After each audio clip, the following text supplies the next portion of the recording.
ಜಗತ್ತಿನಲ್ಲಿ ಯಾವುದು ಶಾಶ್ವತ ಅಲ್ಲ, ಅರಿತು ನಡೆದರೆ ಅದೇ ಜೀವನ. Catch up. ಮಂಡ್ಯದಲ್ಲಿ ಒಂದು ಸಣ್ಣ ಹಳ್ಳಿ ಇದೆ.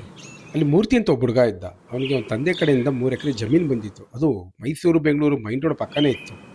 ಅದರಿಂದ ಅದಕ್ಕೆ ಒಂದು ಒಳ್ಳೆ ರೇಟ್ ಇತ್ತು. ಆ ಜಮೀನಿಗೆ ಒಳ್ಳೆ ರೇಟ್ ಇದ್ದಿದ್ದರಿಂದ ಮೂರ್ತಿ ಆ ಜಮೀನ ಮಾರ್ಬಿಟ್ಟ ದುಡ್ಡು ತಗೊಂಡು ಬೆಂಗಳೂರು ಬಂದು ಶೋಕಿ ಮಾಡಕ್ಕೆ ಶುರು ಮಾಡ್ದ.